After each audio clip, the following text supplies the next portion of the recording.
حضرت عمر کے زمانے میں نا ایک نوجوان تھا، نیک تھا، مسجد جایا کرتا تھا رات کو. تو مسجد جا رہا تھا تو رستے میں ایک عورت نے دعوت گناہ دی. ابن عساکر نے اس کو لکھا ہے. تو نوجوان تھا، خواہشات تھی، کچھ طبیعت مائل ہو گئی. ابھی ادھر جا ہی رہا تھا کہ کسی نے آیت پڑھ دی، والی من خاف مقام ربی جنتان، جو رب کے سامنے کھڑے ہونے سے ڈرے گا اللہ 2 جنتیں دے گا. واقعی ڈر گیا، وہ واقعی ڈر گیا. اتنا ڈرا کہ بے ہوش ہو کے گر پڑا.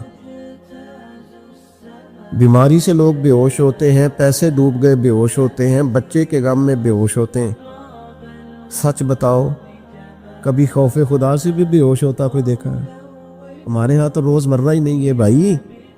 اور بڑی باتیں ہیں بے ہوش ہونے کی، ڈرنے کی، غش کھانے کی.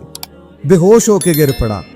بوڑھے باپ کو کسی نے بتایا بچہ بے ہوش پڑا ہے، اٹھا کے گھر لائے. گھر لا کے کہا بیٹا کیا ہوا؟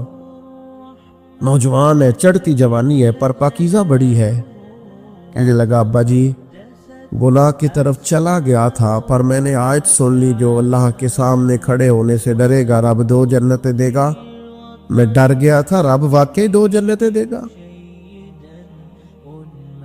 باپ رو پڑے، ابا جی کی آنکھوں میں آنسو آئے اور کہا پتر اللہ بڑا مہربان ہے، اس کے وعدے سچے ہیں، واقعی 2 جنتیں دے گا.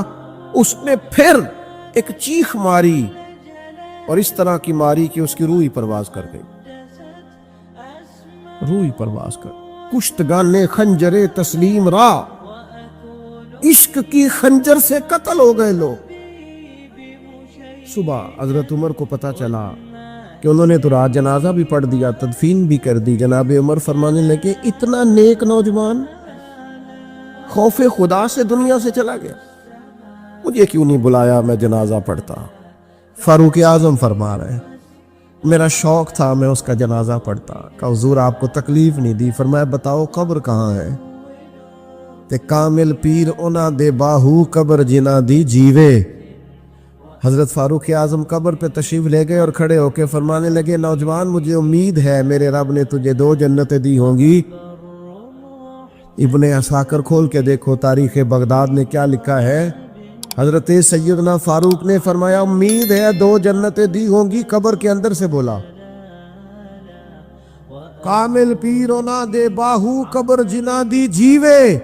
قبر کے اندر سے بولا. کہنے لگا حضور امید والی بات نہیں، رب کے وعدے سچے ہیں، اس نے واقعی مجھے 2 جنتیں عطا فرمائی، 2 جنتیں دی ہیں، میں نے اپنے مالک کو راضی